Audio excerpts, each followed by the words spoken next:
Stephen, heading into this year, just what's different, or does it feel different? The training camp feel different than obviously in past seasons for you? Oh man, bit of a loaded question, mate. Yeah, obviously we got different players and whatnot. The feel itself, no. One thing this organisation does really well is, you keep consistent with the values. Doesn't matter really who the players are. You still got to uphold them. We got to say we still represent Oklahoma, the people here. So it ain't like this player leaves. Oh, it's all good. No, we still have a duty to the people that we have to fulfill. If that makes sense. Yeah. Stephen, I just wanted to ask you, what was it like for? Hey, how you doing? Yeah, good to see you. What was it like for you to hear that Russell got traded? I mean, since you spent your entire career with him, what was that like for you? I mean, it's obviously tough. You get, it's going to hit you somewhere, no matter who the player is. Whoever I've had played with on the Thunder organization, like I've always had like somewhat of a relationship. So it's always hard to get, it's just a shit part about the game that we play. You get traded, but that's just comes with it, But in terms of like personal relationships, like it just affects that a little bit, Still going to be there, but then you're like, I don't get to see him as often, So yeah, obviously it's a bit tough, mate. But yeah, you deal with it, mate. Still above ground. On a lighter note, is this the year we're going to see you step out and start shooting some threes? I don't know, mate. We got to, still keep focus on what the game plan is.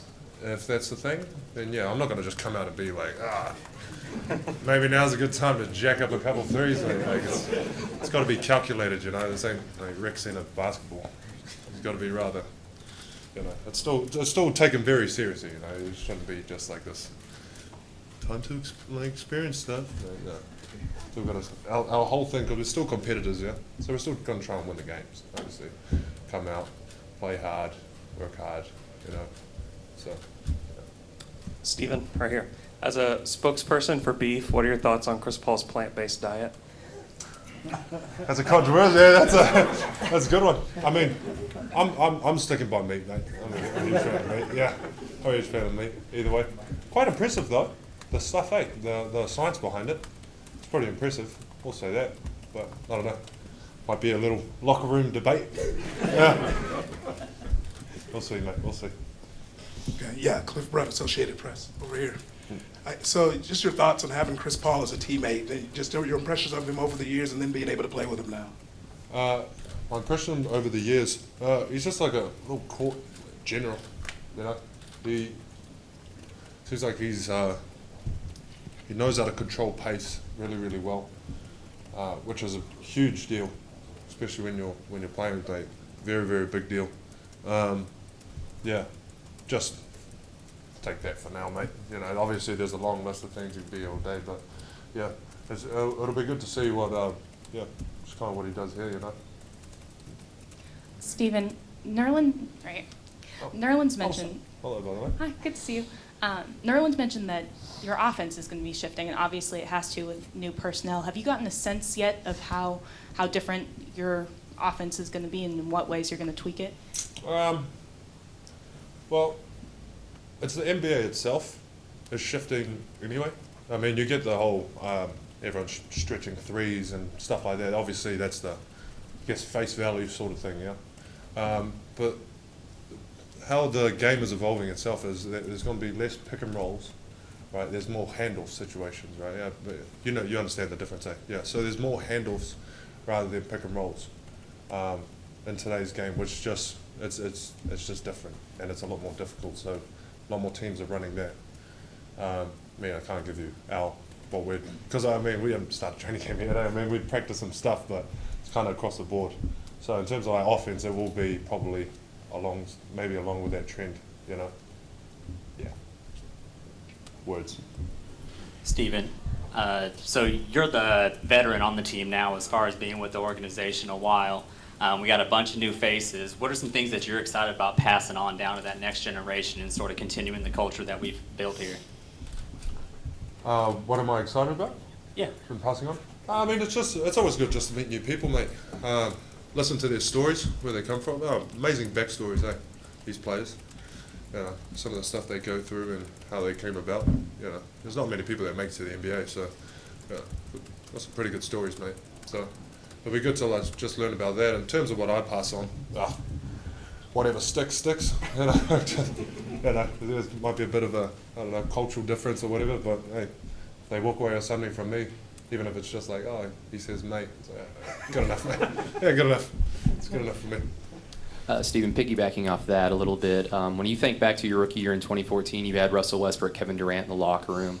Like, are there anything in particular that you've taken from that year when you were learning amongst, you know, all-star vets that you have kind of taken from that year as your career has gone along that you will probably, you know, pass along to Justin Patton, Shai Gilgeous-Alexander, just to show them the way basically to make it in the NBA?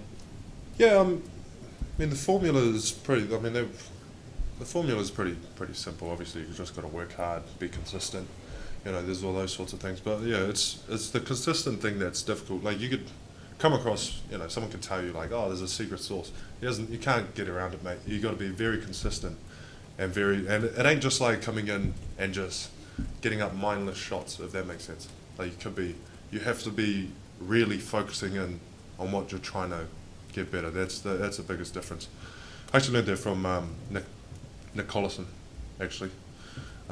You know, just the attention to detail is what you're gonna get. And then obviously your talent comes in. You know, your body comp, all that sort of yada yada. So you control that if you could be consistent with how much focus training you do. Yeah, then obviously put yourself in the best position. I feel. No, could be wrong, though, mate. Just taking a stab at it. Two more questions. Go ahead, Eric. Stephen, with Russell leading this team for as long as he has, who leads this team now? Is it guys like you and Andre who've been there the longest, or is it a guy like a Chris Paul who comes in and you say is a floor general? What do you mean by leading? I mean, you could probably tell me what makes a leader of an NBA team. I mean, whether it's something that Russell did or something that you see from other guys or even yourself. Yeah. You know, who would be the leaders and what would make the leaders of this team now? Well, it depends on. I think we might be thinking of the same thing. So when I see a leader, there's obviously you have a team, and obviously their skill sets vary, right?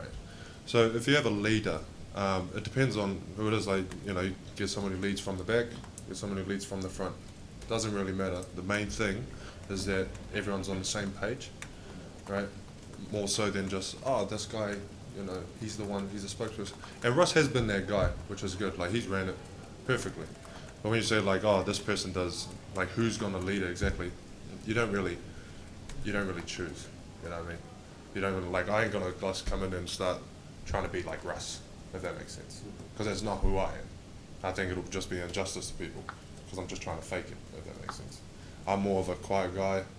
Make sure, you know, I'll talk to you. Make sure you get it just a bit outside of, you know, outside of the circle.